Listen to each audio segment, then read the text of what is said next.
بسم اللہ الرحمن الرحیم۔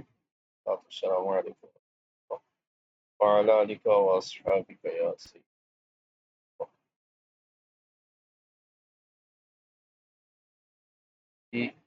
یہ تھی اس کی ابتدا، تخریج دراست تخریج حدیث میں ہم نے فصل اول اور اس کے بعد فصل ثانی کو ہم پڑھ رہے ہیں، اور اس میں ہم نے آج سبق شروع کرنا ہے فہرست احادیث والقول سے ہمارا تو آج ہماری دو مکمل۔ ان دو فصلوں میں پہلی فصل میں ہم نے تخریج حدیث کا جو طریقہ پڑھا تھا، وہ مبارکہ میں جو صحابی راوی ہیں ان کی معرفت سے حدیث کو پہچانا، یہ کس صحابی سے مروی روایت ہے۔ جب یہ پتہ چل جائے تو پھر اس کے لیے جو طریقہ اختیار کیا گیا ہے کہ وہ اس صحابی رضی اللہ تعالیٰ عنہ کے نام سے جو مسانید ہیں ان میں سے تلاش کیا جائے۔ میں دور و معروف جو ہیں ان میں مسند حمیدی اور مسند امام احمد بن حنبل معروف و مشہور ہیں، کہ اگر ہمیں پتہ چل جائے کہ اس حدیث کے جو راوی ہیں وہ فلاں صحابی رسول ہیں، تو پھر اس حدیث کو تلاش کرنا کا طریقہ جو پہلا ہے وہ یہ ہے کہ مسانید کتب مسانید میں اس کو تلاش۔ کئی مشہور مسانید تھیں، ان میں پور و معروف جو تھیں وہ مسند حمیدی اور مسند،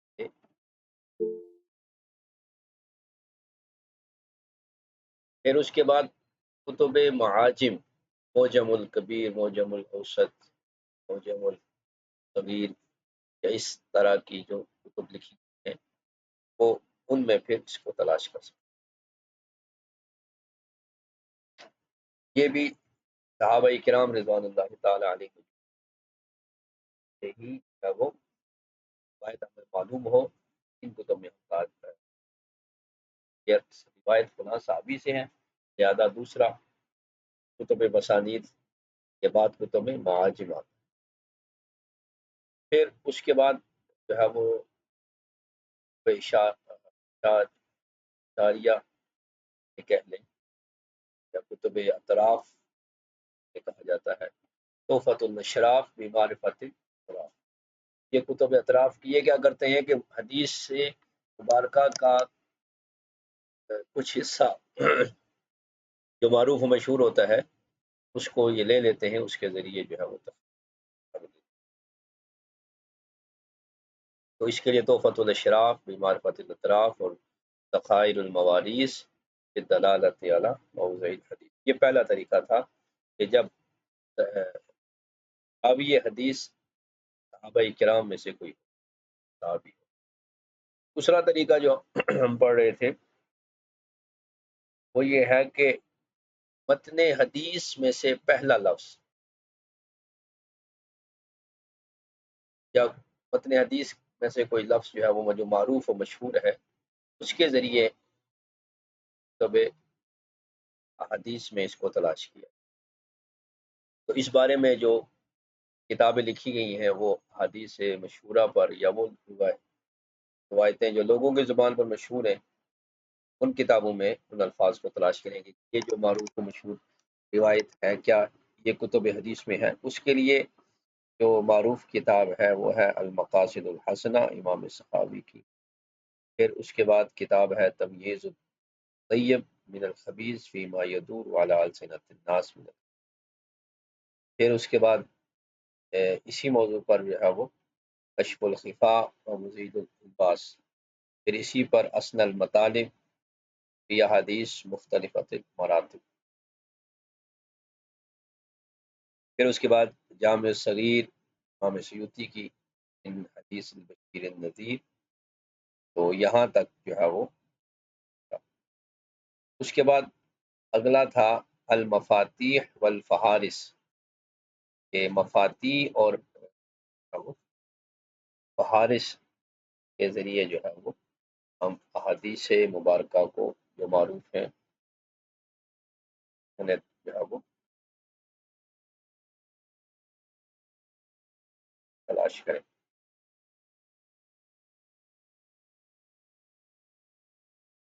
تو اس میں جو معروف کتاب ہے، ایک ہے مفتاح الصحیحین، یعنی مخصوص خاص کے ذریعے جو ہے وہ انہوں نے صحیحین کی کتابوں کو جمع روایتوں کو جمع کیا ہے۔ بخاری و مسلم کی روایتوں کے لیے یہ جو مل نے کی بنا دی ہے، اس کی مدد سے ہم اصل حدیث تک، یہ حدیث کہاں پر ہے، کس چیپٹر میں ہے، کس کتاب میں ہے، رقم الحدیث کا یہ قاضی علیہ الرحمہ کی۔ اس کے بعد ایک اور مفتاح الترتیب لحدیث تاریخ الخطیب، یہ تاریخ بغدادی جو ہے، یہ بغدادی کی، یہ اس کتاب میں جو احادیث آئی ہیں ان کی جو یہ کی بنائی گئی ہے۔ اور اس کے بعد احادیث حلیۃ الاولیاء، اس کے لیے ہے البویہ فی ترتیب احادیث الحلیہ۔ یہاں تک ہمارا ہو چکا تھا، اب اس سے آگے ہم نے کتب فہارس شروع کرنی ہے، اور یہ صحیح مسلم، پھر مفتاح الموطا اور مفتاح سنن ابن ماجہ، یہ آج ہماری 3 موضوع ہوں گے پر ہم آج گفتگو کریں گے۔ تو صفحہ نمبر 70 سے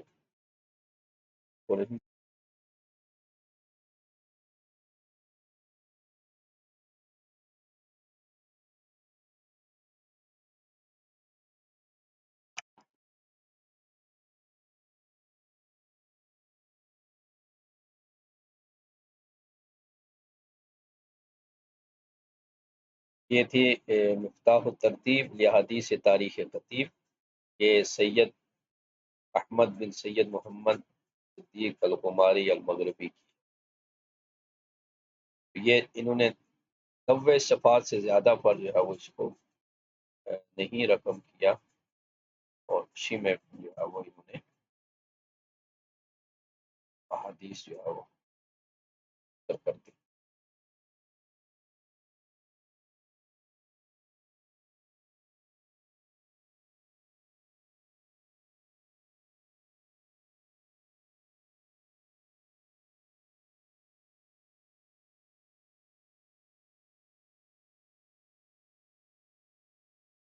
اسی طرح یہ البویہ بھی ترتیب احادیث الحلیہ، یہ بھی صدیق الغماری کی ہے، تو ان کا اسلوب ہے وہ یہ دیکھا جا سکتا ہے۔ جیسے الف سے شروع کریں گے تو آذانہ کا ان ترفع الحجاب، ایک صفحہ، ابو بکر فی الجنہ عمر فی الجنہ جلد 5 صفحہ، آیت المنافق اذا حدث جلد 5 صفحہ، اس طرح انہوں نے اس کی افتاح یا کی۔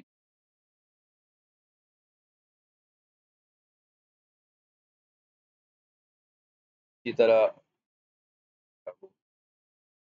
یہ کتاب تھی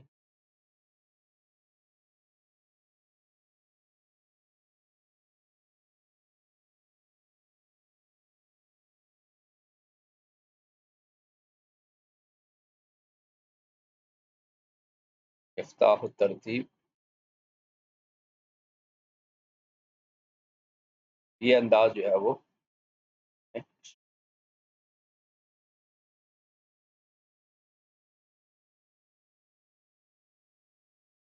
اس میں انہوں نے احادیث جو ذکر کی ہیں وہ تقریباً 4500 احادیث ہیں۔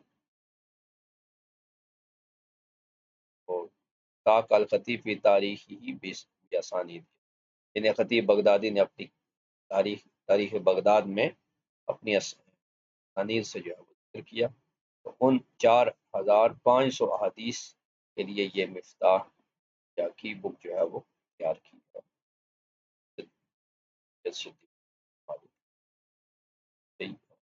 عبد العزیز بن سید محمد بن سید صدیق الروحانی۔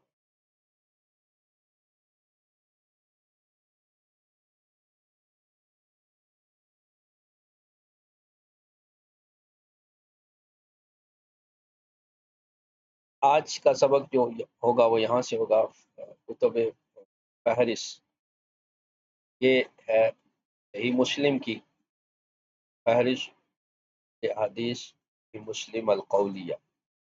صحیح مسلم کی جو قولی حدیثیں ہیں ان کے لیے یہ فہرست جو ہے وہ تیار کی۔ مؤلفہ وضع هذا الفہرست و فارس خمسۃ صحیح مسلم المرحوم محمد فؤاد عبد الباقی المتوفى في بضع سنوات والفہارس الخمسہ مع الفارس الذي نحن عدد الکلام علیہ دیا۔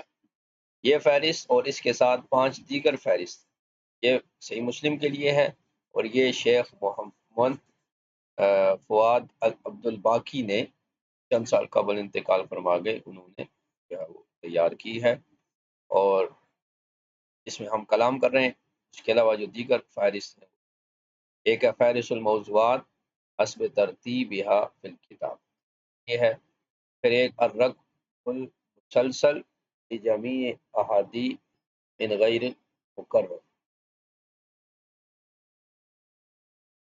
ایک ہی ہے۔ پھر ہے بیان الاحادیث التي اخرجها الامام مسلم فی اکثر من موضع و بیان فوائد کل من، ایک سے زائد مقام پر جن کو امام مسلم نے جو ہے روایت کیا، تو ان کو ان احادیث کو جو ہے وہ اس میں بیان کیا۔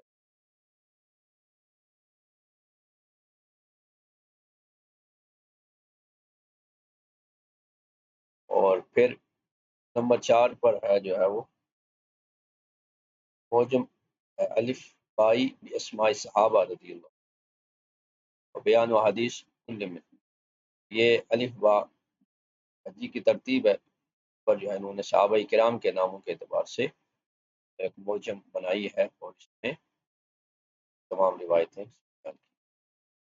بیان الاحادیث القولیہ مرتبۃ ترتیبۃ الفا بائیا حسب اوائی، اس طرح حدیث قولیہ انہوں نے مرتب کی، وہ بھی الف با فتحجی کے اعتبار سے۔ پھر موجم الالفاظ ولا سیما الغریب منها، پھر ایک موجم الالفاظ کے اعتبار سے بنائی، خصوصاً وہ جو غریب الفاظ، جس طرح غریب الحدیث ہوتی ہے، تو یہ جو ہے انہوں نے کام کیا۔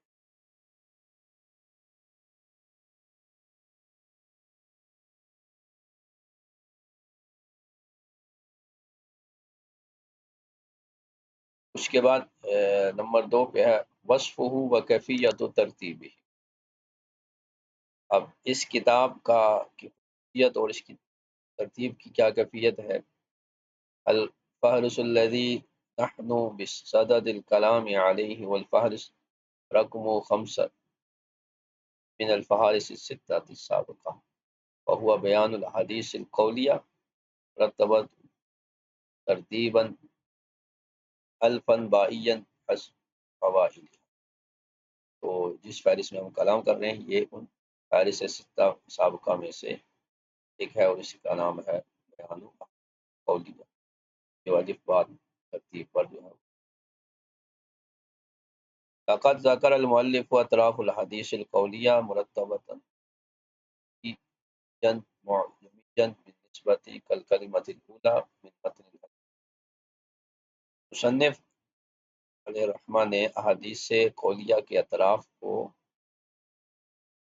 حروف تہجی کے اعتبار سے کلمہ اولی متن کا ہے اس اعتبار سے اس کو ذکر کیا، وذکر امام کل طرف کل حدیث رقم الصفحہ التي فيها ذلك الحدیث الطبعۃ التي حققها المؤلف نفسه، اور پھر ہر حدیث کے ایک طرف انہوں نے رقم الحدیث بھی اس حدیث کا لکھا جس نسخے کی مصنف نے خود تحقیق کی۔ وقد استغرق هذه الفہرست تمام و ثمانین، فہرست کو انہوں نے 88 صفحات میں مکمل کیا من المجدد الخامس لصحیح مسلم الذي خصصه للفارس الستة. تو یہ صحیح مسلم کی 5ویں جلد جس میں جو ہے نا مصنف نے باقی 6 پورا تو فہرست تیار کی ہے. وہ فارس قیم مفید جزا اللہ مؤلفہ جزا الخیر.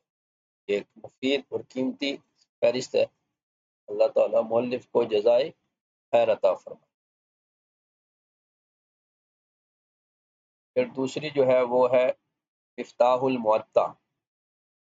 اس کے واضح بھی شیخ محمد فواد عبد الباقی، یہ معطا امام مالک.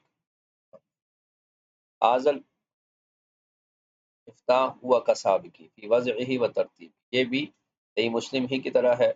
فقط فرس المؤلف فی هذا المفتاح الحدیث القولیہ مرتبۃ ترتیبا معجمیا بالنسبۃ للحرف الاول والثانی من اول کلمہ فی الحدیث.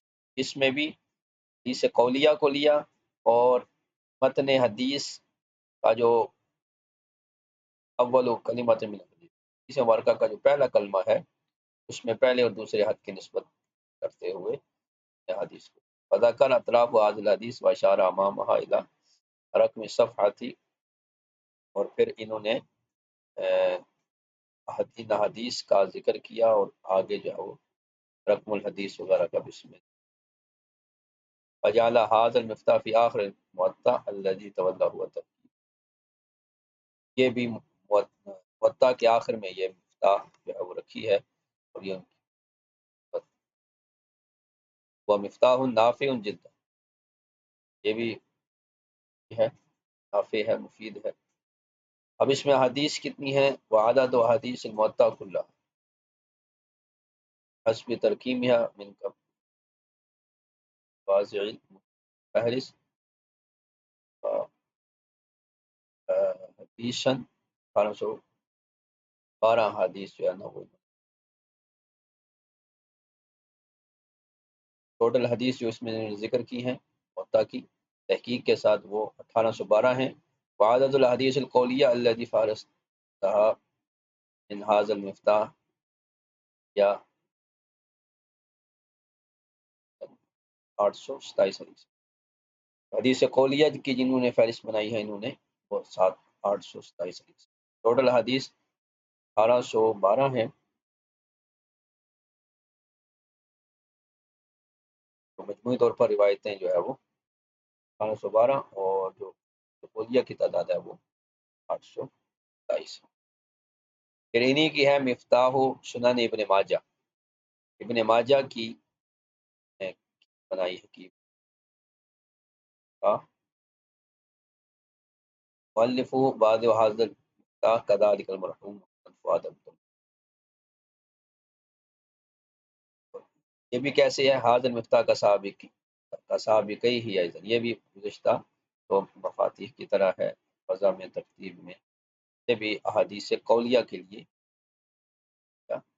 اور یہ بھی حروف پہلے حرف کے لحاظ سے حروف تہجی پر سے مرتب کیا. اور حدیث کے اطراف کے سامنے اس کا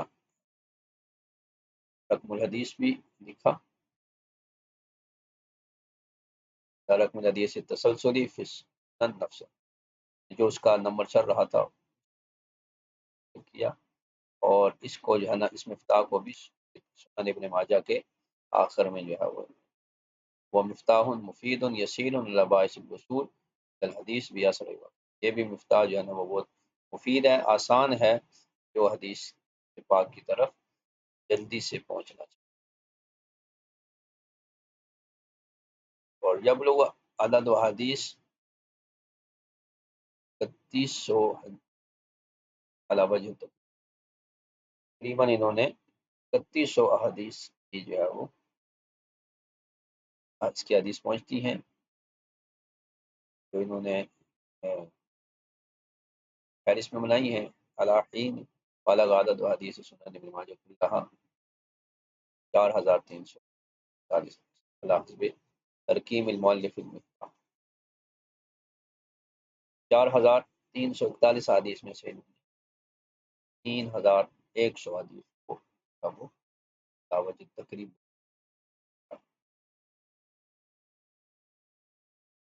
یہ دوسرا طریقہ تھا کہ کتب مفاتی اور کتب فہارس سے حدیث کو تلاش کرنا. اب فصل ثالث یہاں سے شروع ہوگی. الطریقۃ الثالثہ، تیسرا طریقہ جو ہے وہ تخریج حدیث کا، اور اس میں جو ہے وہ جو چیز استعمال ہوگی وہ یہاں سے بیان. التخریج عن طریق معرفت کلمت کل دوران حال الالسنہ من ای جزء متن. تیسرا طریقہ یہ ہے کہ متن حدیث میں آنے والے کسی قلیل الاستعمال تقلل دوران حال الالسنہ، قلیل الاستعمال الفاظ کی معرفت جو ہے نا، من ای جزء من متن حدیث میں سے وہ لفظ پایا جا رہا ہے وہ تلاش کرو. یعنی متن حدیث میں آنے والے کسی قلیل الاستعمال کلمے کے ذریعے تخریج، کوئی ایسا کلمہ ہے جو بہت قلیل آیا ہے اس کے ذریعے حدیث کو تلاش کرو. اس کے لیے وَيُسْتَعَانُ بِهَذَا الطَّرِيقِ بِكِتَابِ الْمُعْجَمِ الْمُفَرَّسِ لِأَلْفَاظِ الْحَدِيثِ النَّبَوِيِّ وَإِلَيْكَ وَصْفًا كَامِلًا. اس کے لیے جو کتاب ہے وہ ہے المعجم المفرس لحدیث الفاظ یعنی الفاظ الحدیث نبوی. یعنی جب کسی روایت کے راوی کا علم نہ ہو اور نہ ہی متن حدیث کے پہلے لفظ کا علم ہو، تو اب اس حدیث کو تلاش کر رہا ہے، اس کے ذہن میں اس متن حدیث کا کوئی ایک لفظ آ جائے، چاہے وہ مشہور ہو یا غیر مشہور ہو، کوئی بھی ہو، اس حدیث کی تخریج اس تیسرے طریقے سے کی جائے گی. لہذا اس میں بھی یہ احتیاط کرنی چاہیے کہ وہ اس لفظ کا انتخاب کرے جو بہت کم استعمال ہوتا ہے تاکہ وہ جلدی سے اس تک پہنچ جائے. المعجم المفرس لالفاظ حدیث النبوی هو معجم منفرس لالفاظ الحديث النبوي الموجودة في 9 مصادر من اشهر مصادر السنة یا الکتب الستہ وموطا مالک محمد مسلم.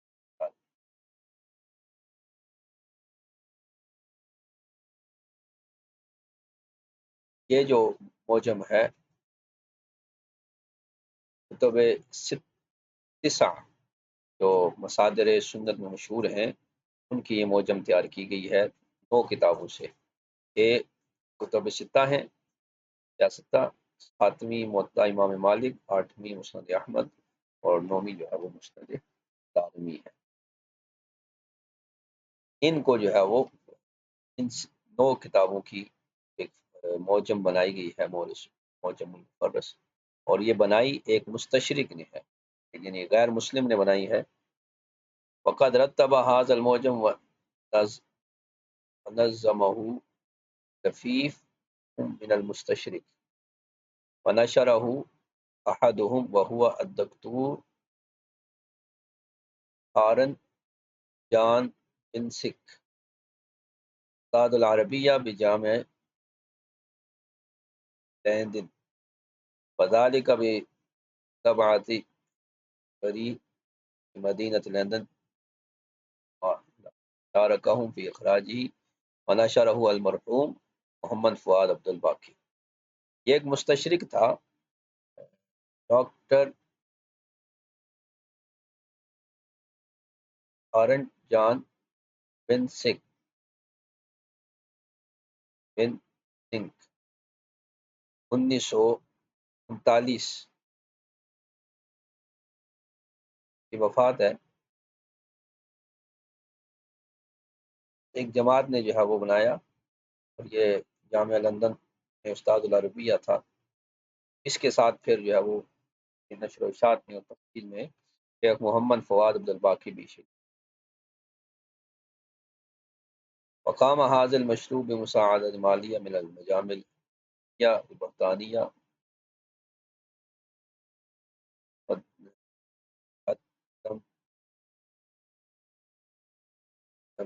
یا وسو یا ول اولندی یا ول، یہ سارے جو ہے نا وہ یورپی ممالک، برطانیہ وغیرہ، ہالینڈ اور یہ سارے جو ہے وہ کتاب کو جو ہے وہ لکھا گیا. باعث العلمی الباس والاتحاد الاممی للمجامع، تو بحث علمی کے لیے اور اتحاد عالم کے لیے. ويتألف هذا المعجم من 7 مجلات ضخمت منطبع الأول منها سنة 1936، وطبع المجلد الأخير وهو السابع سنة 1970. كان المدة طبعه 29 سال. تو یہ جو موجم ہے یہ تیار کی ہے 7 جلدوں میں، تخیم ہے پہلی جلد 1936 میں اور آخری 1970 میں. تو 33 سال جو ہے وہ اس کتابات میں لگے. ولم تطبع مع الكتاب مقدمۃ تبین فیہا طریقۃ ترتیب الکتاب اس کتاب کے ساتھ اس کا مقدمہ جو ہے وہ طبع نہیں کیا گیا جو اس کی ترتیب اور تنظیم کو بیان کرتا. وما ادری ما سبب، نہیں جانتا کہ اس کا کیا سبب تھا، باوجود اس کے کہ کتاب جو ہے وہ حاجت الناس، کتاب کی ضرورت تھی. مگر یہ کہ جب 7ویں جلد طبع ہوئی تو اس میں بعض تنبیہات اور اشارات جو ہے طبع ہوئے، اور اس میں اس کے الفاظ کی ترتیب اور اس کے موارد کو بیان کیا گیا ہے مع دلیل المراجعہ کے ساتھ. لیکن اس میں جو تنبیہات اور اشارات ہیں وہ غیر کافی ہیں، اور اس میں جو ہے وہ کئی بتائیاں آواز جو پائی جاتی.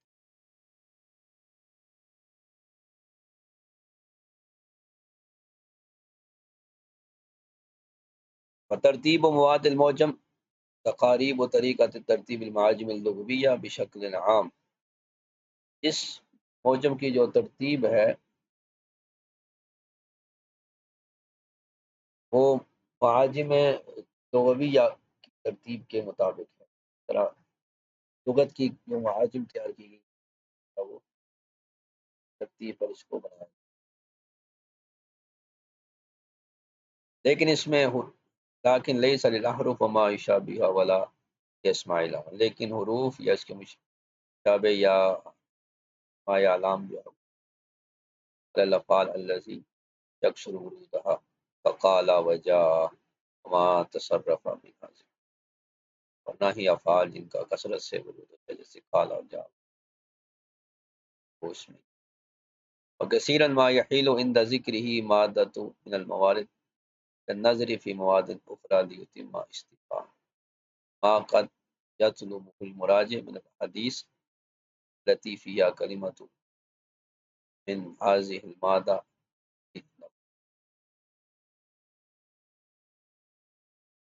اور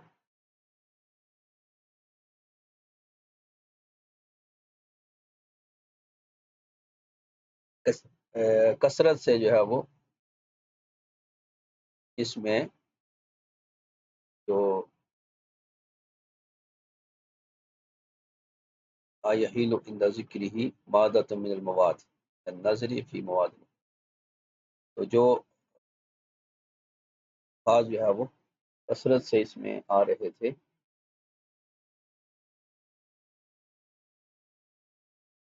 ان کی جو دوسرے مواد سے ان کا جو ہے وہ موازنہ کیا تاکہ فائدہ جو ہے وہ مکمل ہو جائے، اور جو مراجعت کر رہا ہے حدیث کہ وہ ایک ہی کلمے سے تک پہنچ جائے.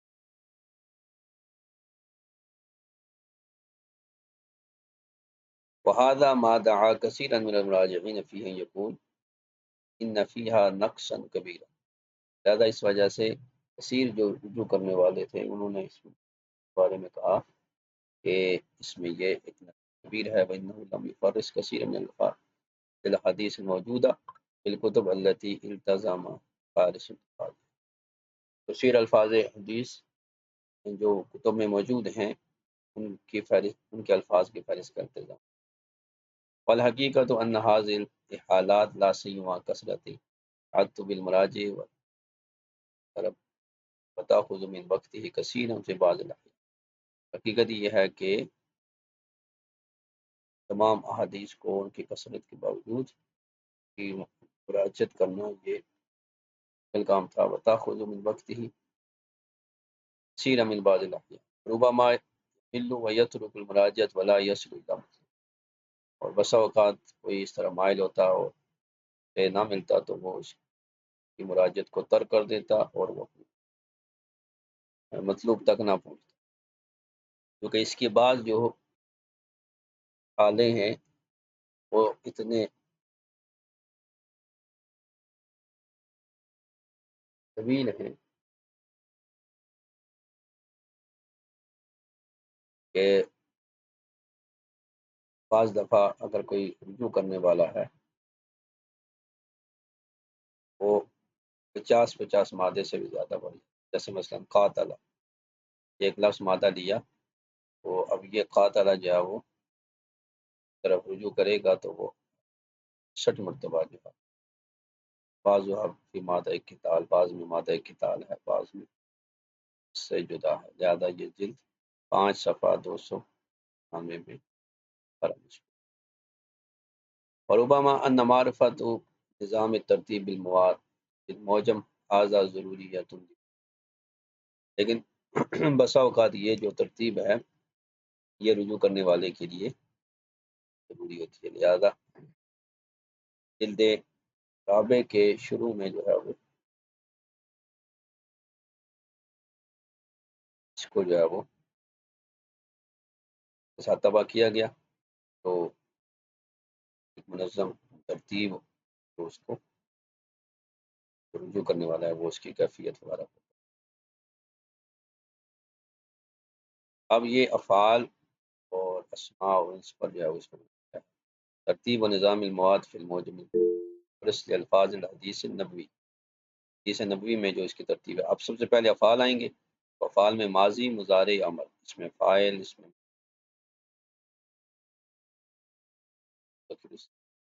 عالیہ دی کلی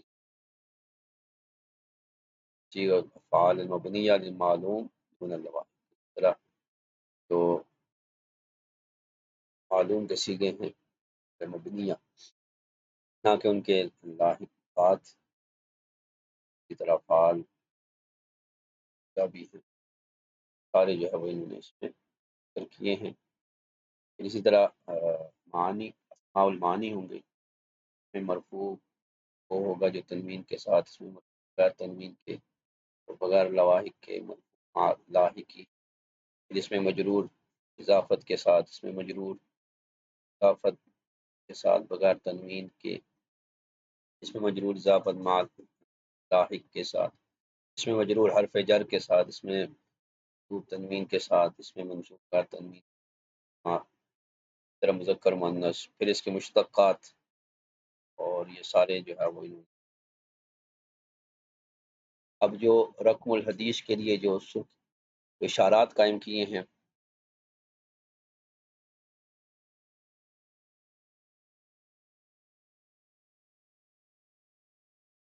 مطابق الحرف بین النص و بین المرجع اشار اولا النجم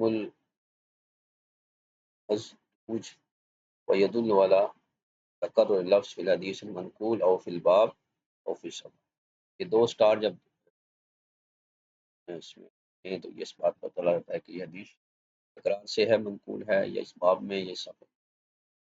اب جو فہرست انہوں نے کتب ستہ کے لیے تیار کی ہے، بخاری کے لیے خا، میم مسلم کے لیے تا، ترمذی کے لیے دال، ابو داؤد کے لیے اور نون، نسائی کے لیے، ابن ماجہ کے لیے جیم اور ہا، موطا کے لیے طا، اور مسند احمد کے لیے ہا میم، اور مسند دارمی کے لیے دال اور یا۔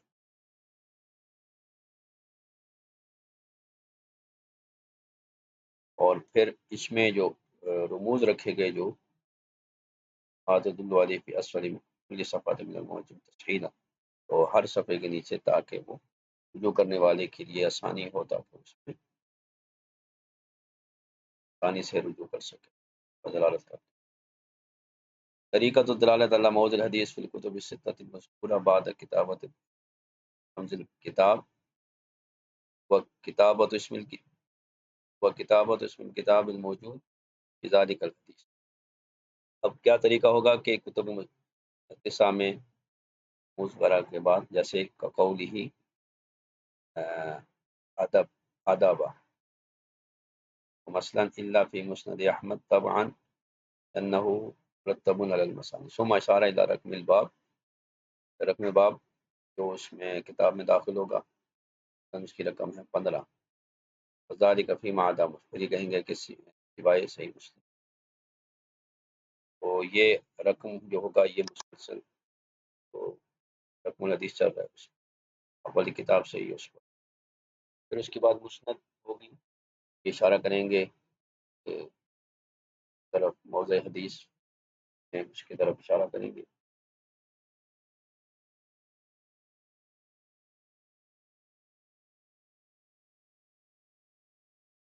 اور اسی طرح پھر دیگر۔ اب دلیل مراجعت دیکھیں، مثال الواحد ماخوذ عن کل کتاب میں، اب ایک مثال لیں گے جو تمام کتاب میں پائی جاتی ہے، یہ مثال ہے جی تا ادابا ادابا 15، الباب الخامس عشر فی کتاب الادب فی صحیح ترمذی، پھر میم ہا حاجہ جارات 30، الباب الحادی و ثلاثون من کتاب تجارات فی سنن ابن ماجہ، پھر حامیم دار رقم الحدیث صفحہ جز 4 من مسند احمد، یہی روایت بخاری میں شرکت 3 اور 16، الباب الثالث والسادس عشر من کتاب الشرکت فی صحیح بخاری، یہی حدیث دال ابو داود کتاب الطہارت باب الثانی 70 کتاب الطہارت بسنن، دارمی الباب التاسع و70 کتاب الصلاۃ فی مسند دارمی، صفت النبی رقم الحدیث 3، صفت النبی صلی اللہ علیہ وسلم فی معطى مالک، پھر میم سے فضائل صحابہ الحدیث رقم 65 من کتاب فضائل صحابہ فی صحیح مسلم، نون سیام باب الثامن و70 کتاب الصیام فی سنن،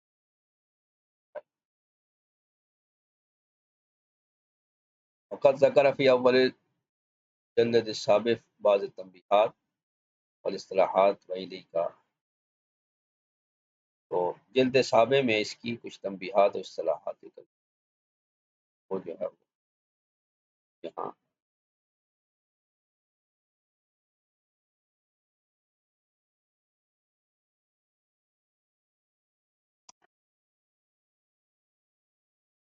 کہتے ہیں اولا اوردنا الفعل ثم الاسم لكل عادت عادت الترتیب تسلسل الألفاظ وتنقل المعنى طبقا لما هو مقرر صرف ون، کہ ہم نے پہلے یہاں پر اسم کو فعل کو اور پھر اسم کو جہر مادے سے حسب ترتیب جو ہے وہ یا اس کے اتفاق کے تسلسل کے اعتبار سے اور معنی کے مختلف ہونے کے اعتبار سے صرف و نحو جو ہے کے اعتبار سے ہم نے اس میں ذکر کیا، اور یہ کہ اوردنا الحدیث و اتبعناه بالمکان الذی یوجد فیہ لفظ، پھر ہم نے حدیث کو ذکر کیا اور پھر اس جگہ جہاں میں اس کے وہ الفاظ پائے گئے، علماء الاخری باعتبار معنی، تب پھر یہ کہ دوسرے مقام پر وہ فقط معنی پائی گئی، یعنی لفظ کہاں پائی گئی ہے اور بالمعنی کہاں پائی گئی۔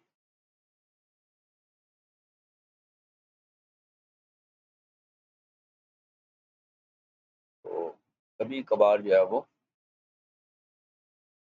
حکم الابواب اور احادیث جو ہے وہ تفاوت پایا جاتا ہے، بین ترتیب الموجود فی بعض مطبوعہ جو نسخے ہیں ان کی ترتیب میں بعض دفعہ یہ تفاوت پایا جاتا ہے۔ لم یؤخذ من المعطا سوا حدیث کا دون ما ذهب الیہ مالک وغیرہ من اثر والدی لم یؤخذ من صحیح مسلم ما کان کی طرح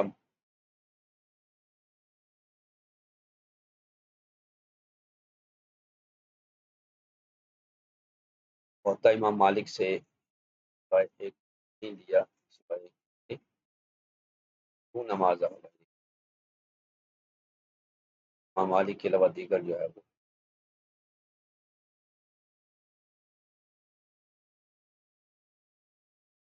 طرف امام مالک والا گئے ہیں ریاست۔ پھر امام مسلم نے جو صحیح مسلم میں صرف ایک سند لکھی ہے اور کئی احادیث کو ایک سند سے دوسرے کو نہیں دیا، اس طرح کی جو ہے وہ ترتیب پائی۔